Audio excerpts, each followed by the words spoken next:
It was a typical morning when I walked into the office, my usual routine guiding me through the motions. I grabbed my coffee, checked the emails, and sat down to review the quarterly reports I had spent hours preparing. But what I didn't know was that today would be the day everything changed. Trevor, the new CEO, called me into his office, and with a smile that didn't reach his eyes, he told me, "We need someone who fits our culture." His words hung in the air, and I felt a sudden unease that I couldn't shake off. He then casually dropped the bomb. "You're being replaced. Greg Wilson is taking over as the new operations manager." Greg?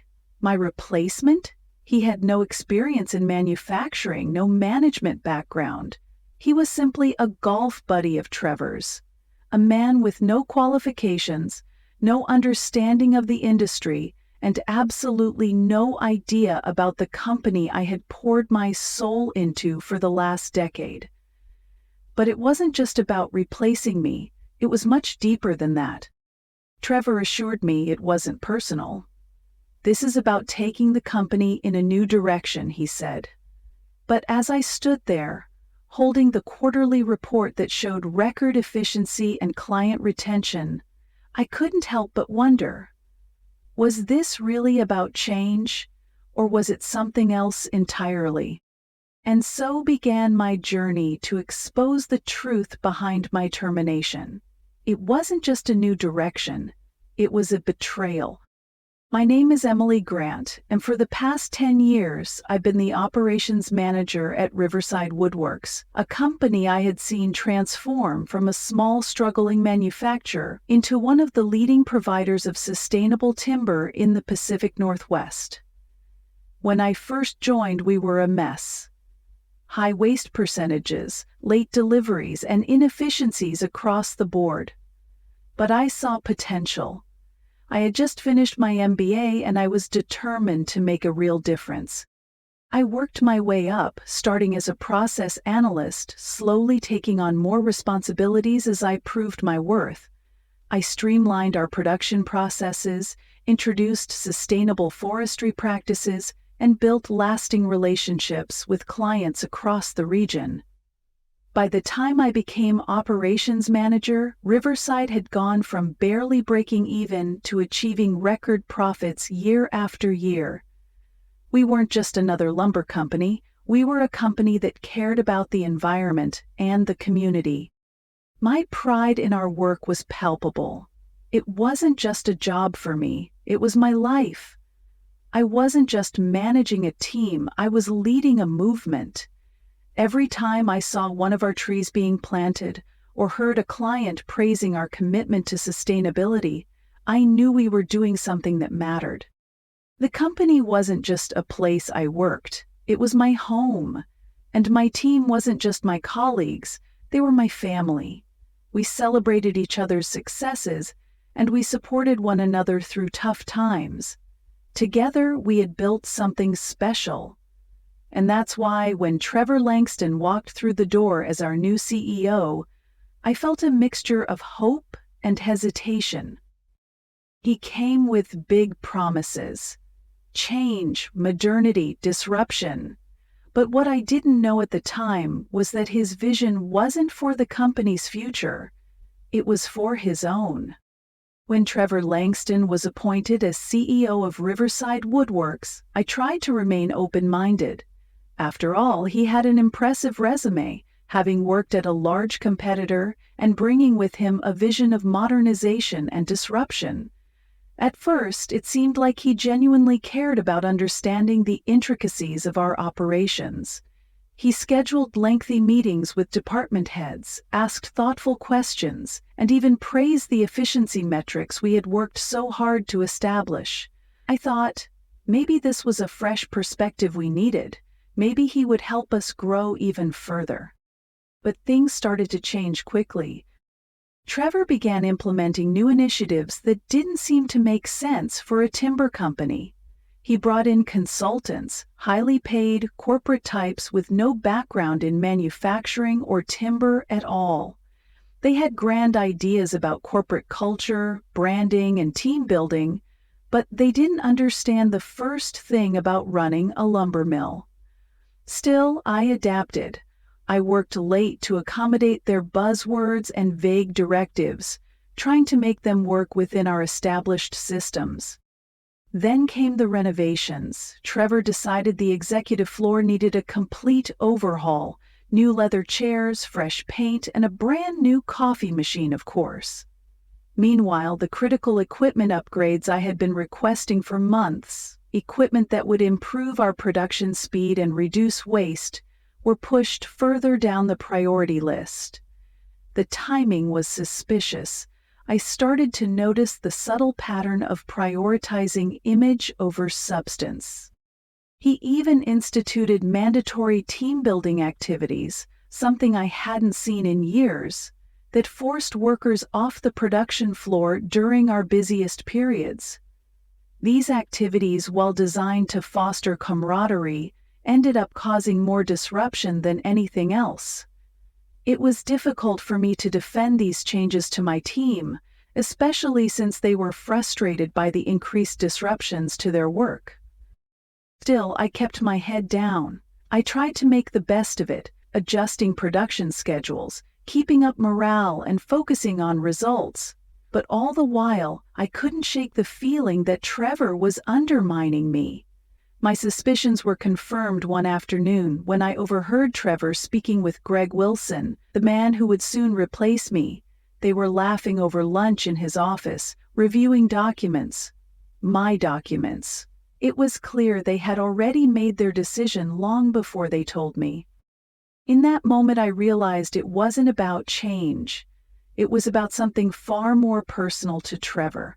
He wasn't interested in building the company, he was building his own vision, and I was in his way. And then came the day he called me into his office and dropped the bombshell. I walked into Trevor's office that day, expecting it to be another regular meeting about our current operations, maybe discussing some adjustments or new goals.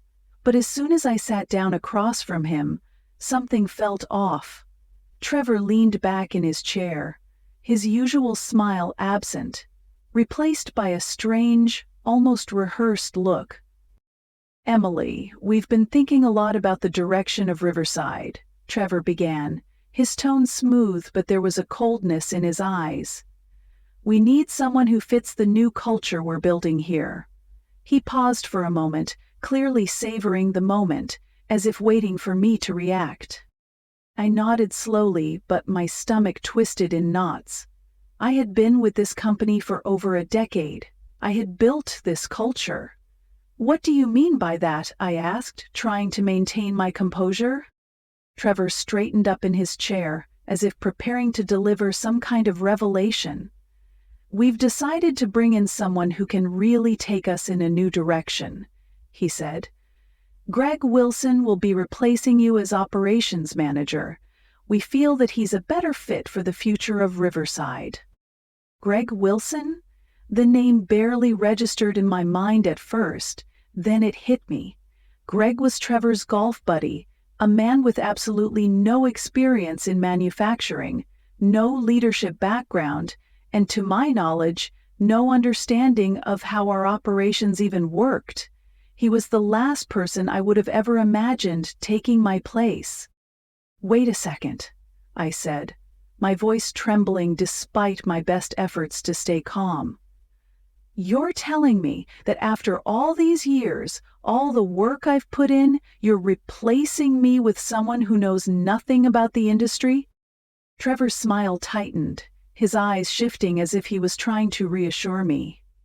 "Emily, it's not about your performance. You've done an excellent job, truly. But Greg brings fresh perspectives. His background will help us evolve. Riverside needs leadership that aligns with our vision, and Greg is that person." I could feel my heart pounding in my chest.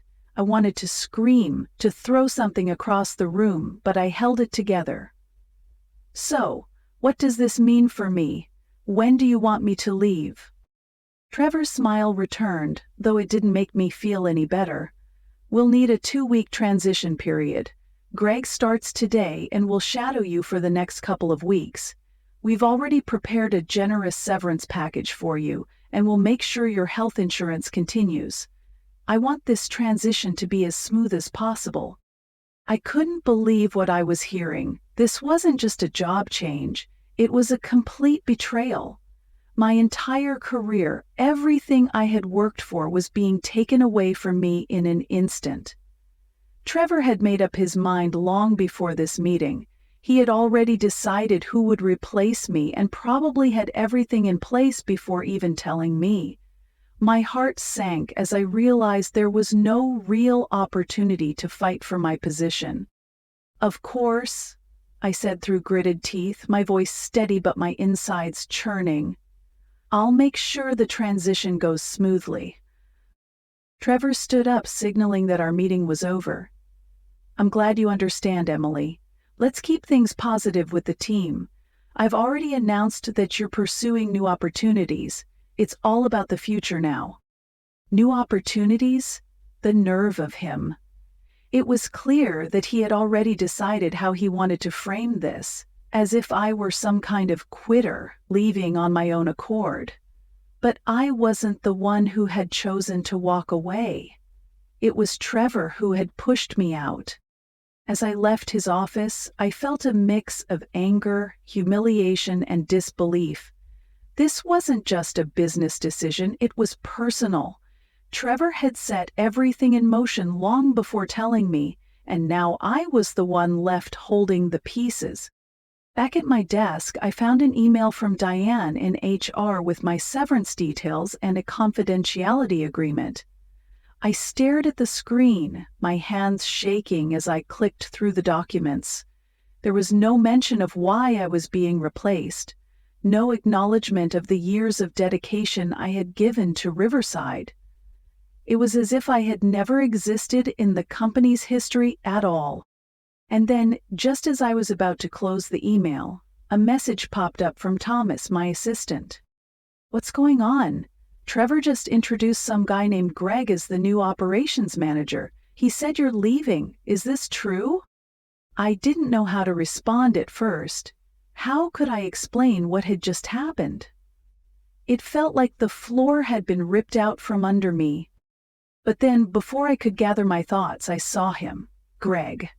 He was walking down the hallway toward my office, tall, tanned, and wearing a golf polo under his hastily donned blazer. He extended his hand with an easy smile. "Hi, Emily. Great to finally meet you. Trevor's told me a lot about you." Behind him, I saw Trevor in the conference room, champagne flute in hand, watching us.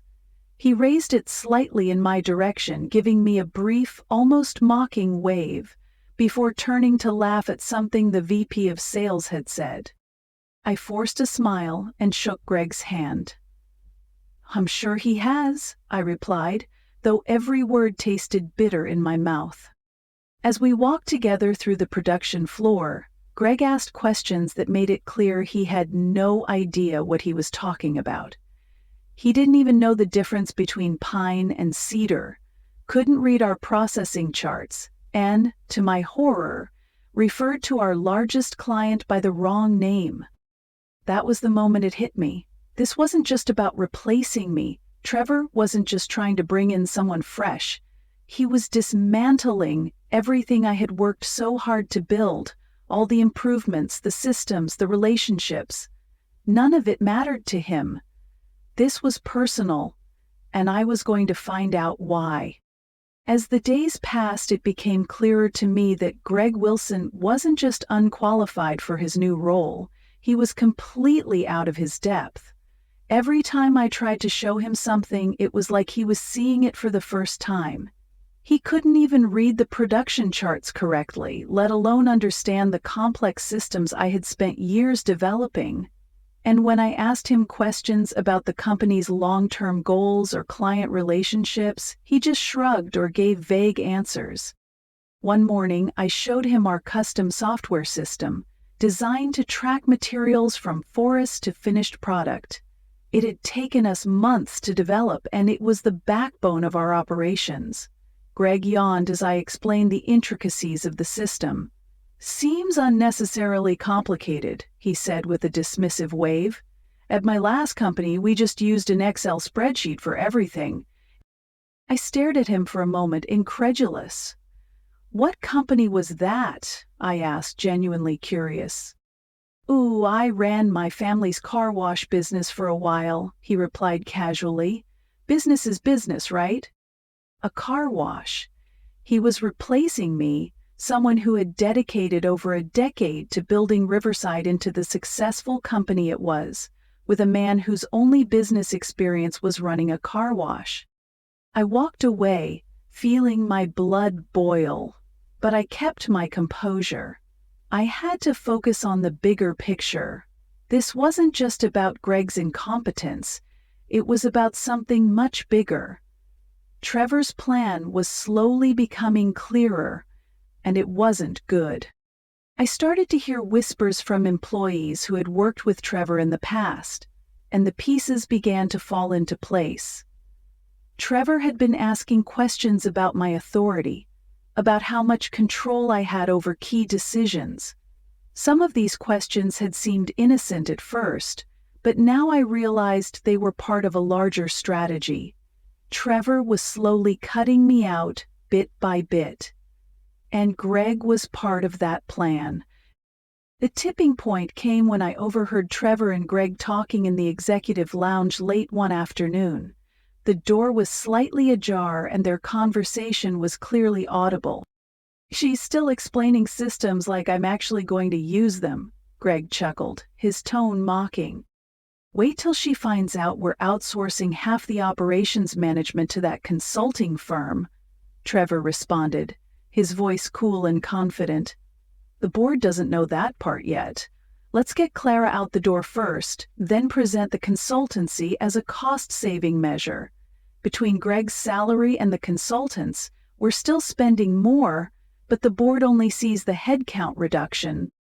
I froze, my heart racing. They were talking about me, and they were already planning to dismantle everything I had worked so hard to build. Outsourcing operations? This wasn't about improving the company, it was about cutting costs, pushing their own agendas, and using me as a scapegoat. The last part of the conversation chilled me to my core. Trevor was concerned about my severance package. He wanted to make sure it was generous enough to keep me quiet about their plans. It wasn't just about getting rid of me, it was about silencing me. They were trying to cover their tracks, and I knew I couldn't let that happen. I needed proof. I couldn't just sit back and let them destroy everything I had built. I started keeping track of every conversation, every document, every meeting. I knew I had to be careful. If Trevor caught wind of what I was doing, I'd be gone in an instant. But if I could gather enough evidence, I could expose his plan for what it was. One evening, as I was reviewing some contracts, I overheard Trevor and Greg laughing in Trevor's office again. The sound of their voices made my stomach turn, but I couldn't turn away. I needed to know more. The next morning, as I was reviewing client accounts with Greg, I suggested we look at some upcoming contract renewals. Greg, of course, didn't know the first thing about the company's key accounts, so I took the lead. Pulling up the file for Wilson Construction, one of our largest clients, Greg shifted uncomfortably.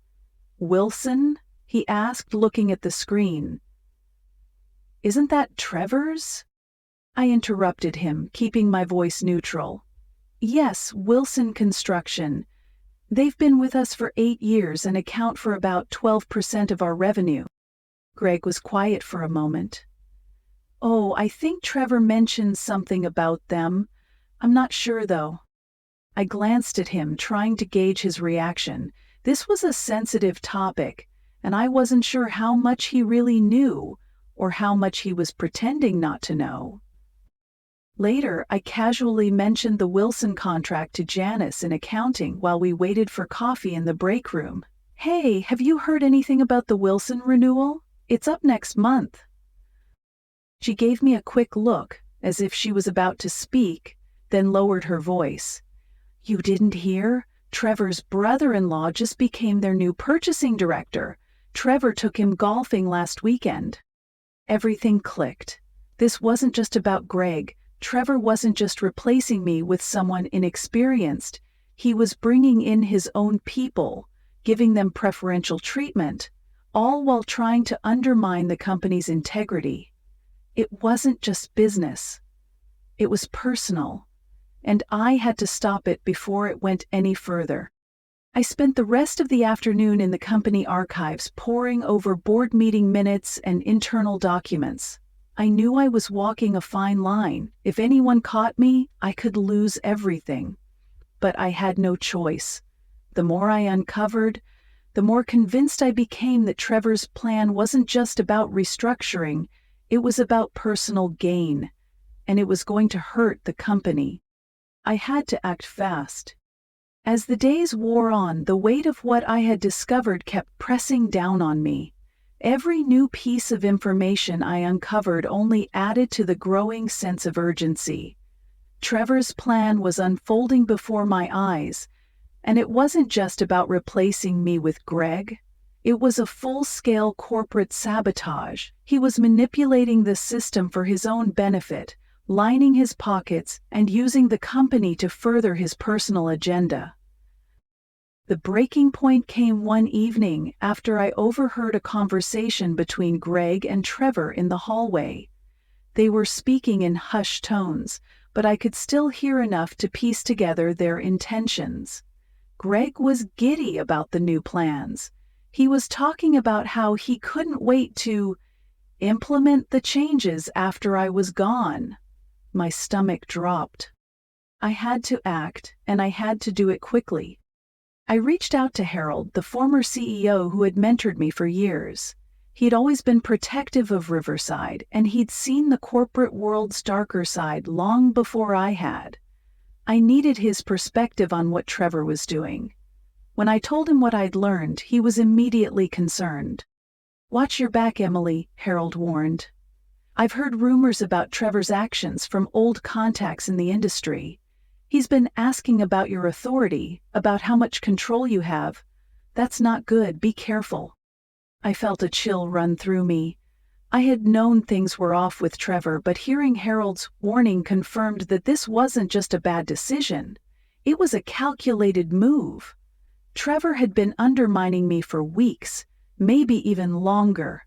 He had carefully crafted this plan to remove me and replace me with someone he could control, and now it seemed like everything was in place. I decided to go into full investigative mode. I started documenting everything, every conversation, every meeting, every decision Trevor made that contradicted the board's strategy. I knew I needed to protect myself and, more importantly, protect the company. The board needed to know the truth about what Trevor was planning. If I could expose the holes in his plan, there was a chance I could stop him before he did any more damage. One afternoon, I overheard Greg on a phone call in the conference room. I didn't mean to eavesdrop, but his voice carried easily through the open door. I leaned in slightly, trying to make out the words. "Yeah, the transition's going fine. She suspects nothing," Greg said, his tone casual, almost dismissive.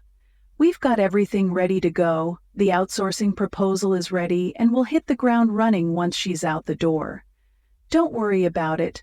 The board won't see the full cost implications until it's too late." My blood ran cold. They were moving forward with the outsourcing plan, even though it hadn't been approved by the board yet. Greg was acting like he had already won. But what he didn't know was that I had been keeping careful notes. I had documented everything. Every questionable decision, every piece of evidence that pointed to Trevor's mismanagement. Later that evening, I met with Thomas, my trusted assistant. He had always been a loyal supporter, and I knew I could count on him.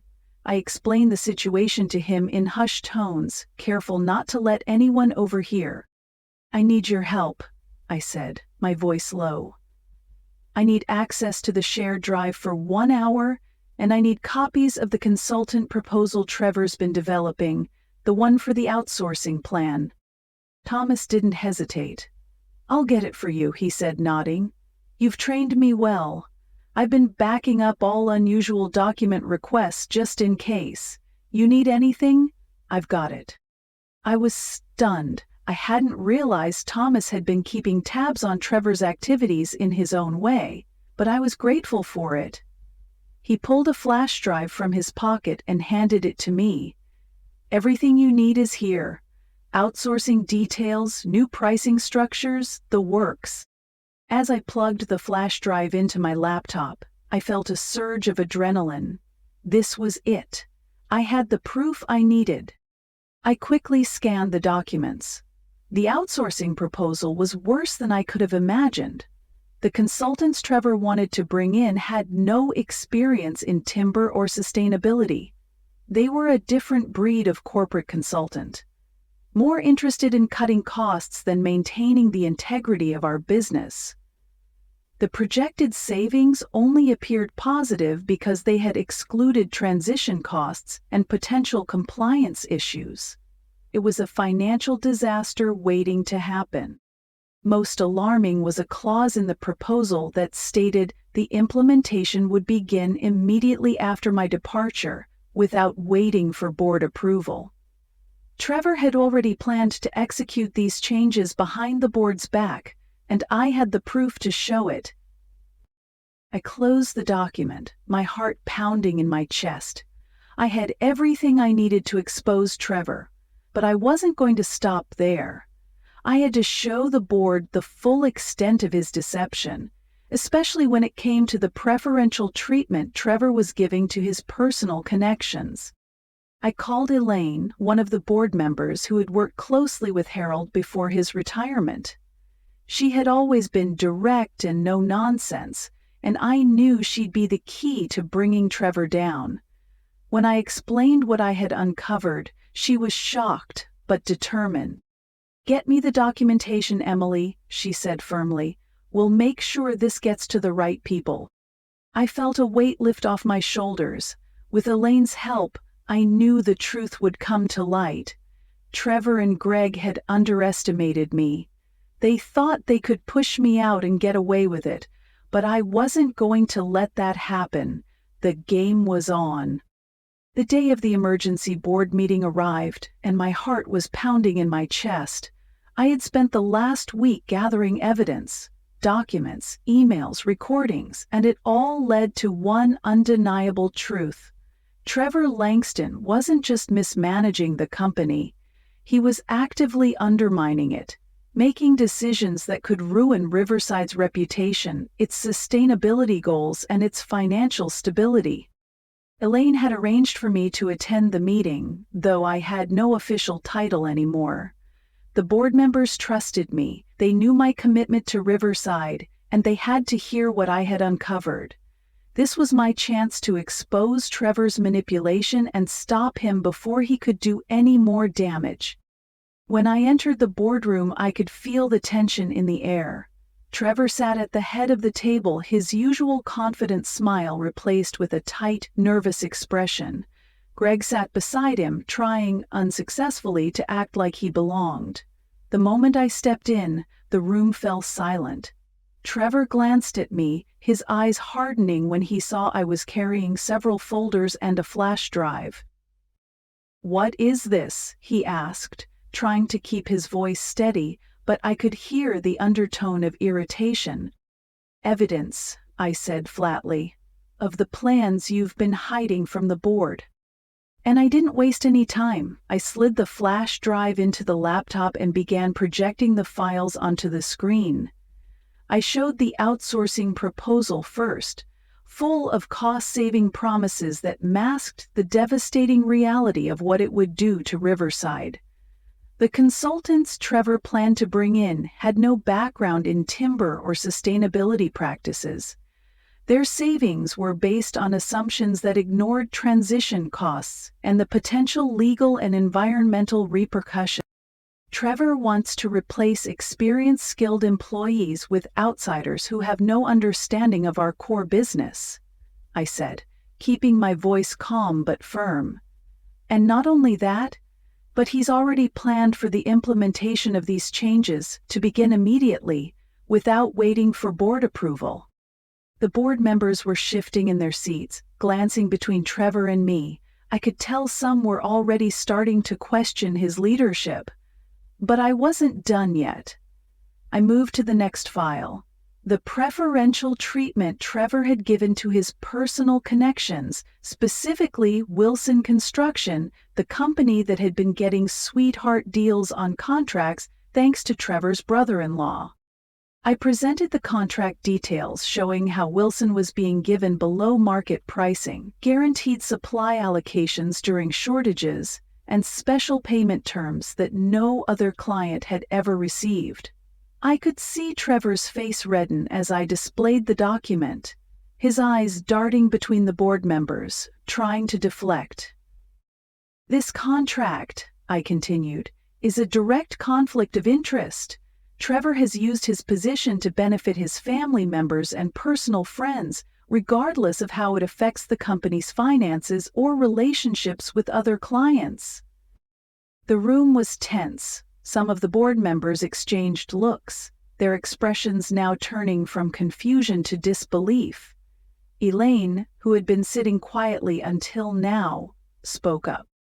"Trevor," she said, her voice cutting through the tension, "is this true? Are you implementing these changes without board approval? Are you using Riverside for personal gain?"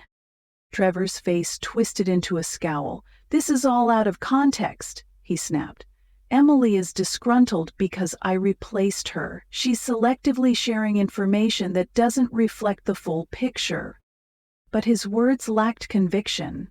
The evidence was overwhelming, and it was clear that the board wasn't buying his defense.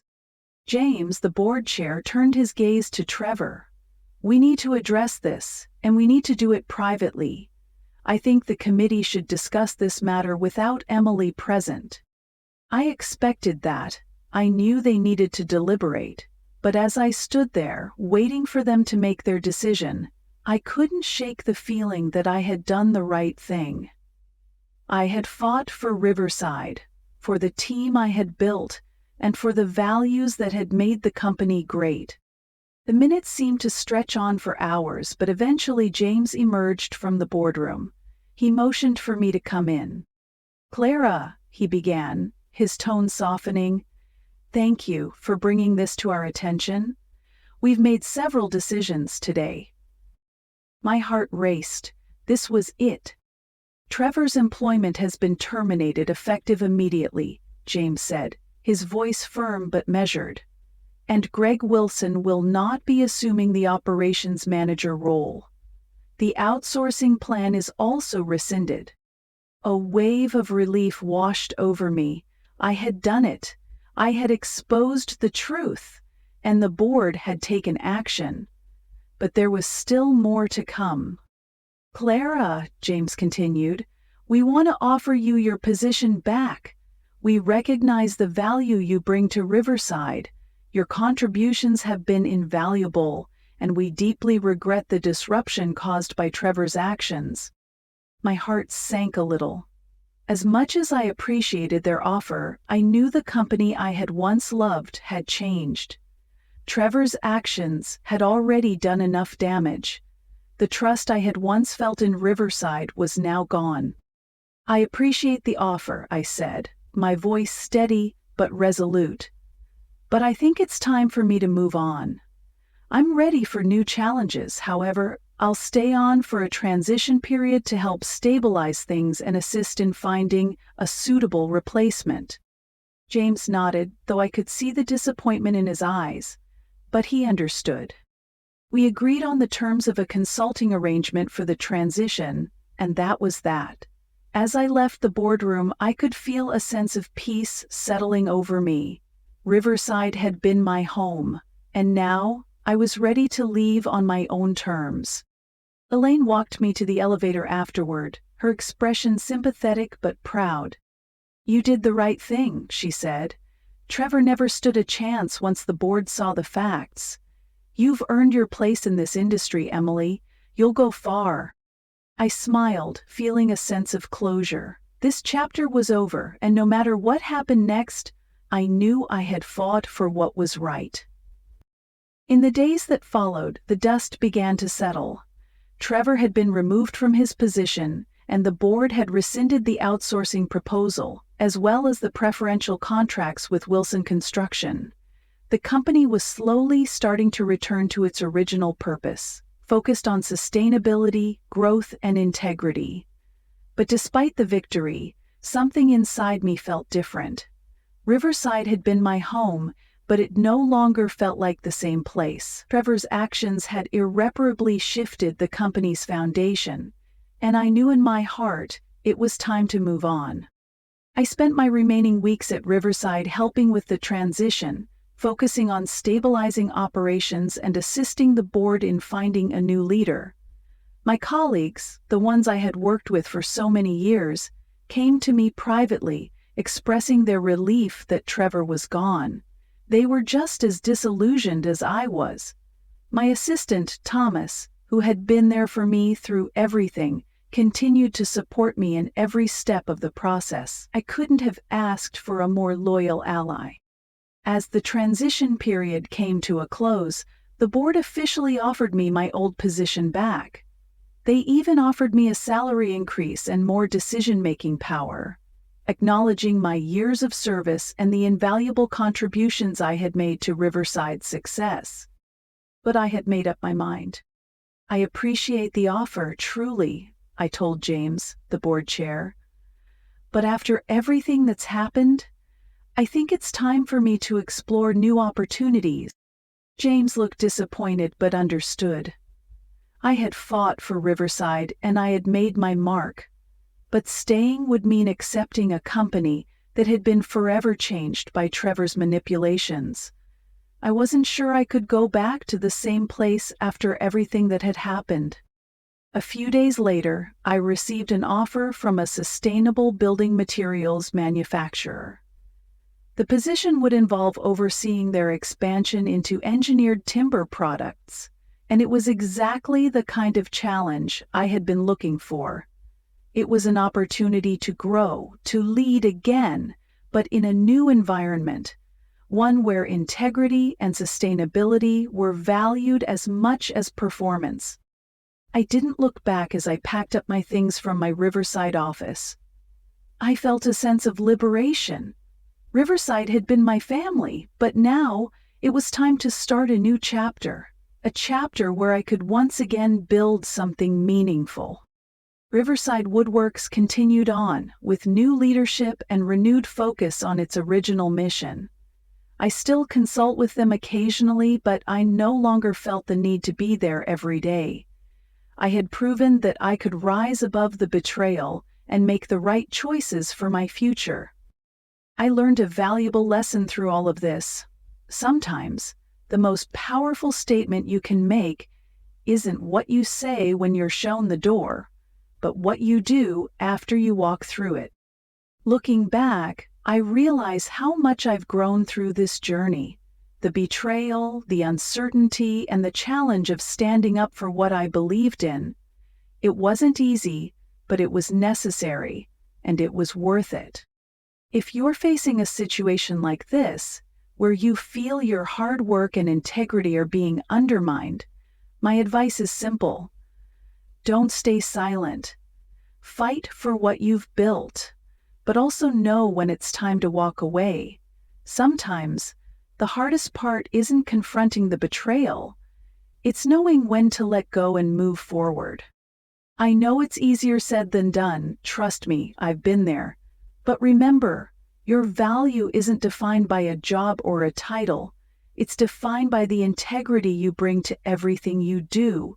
And when you stand by your values, no matter how difficult it may be, you'll always come out stronger on the other side. So, to anyone facing adversity in their career or personal life, I say this: trust yourself, speak up, and if you find that the situation is beyond repair, take the leap. You deserve better. Your future is waiting for you, and it's yours to shape.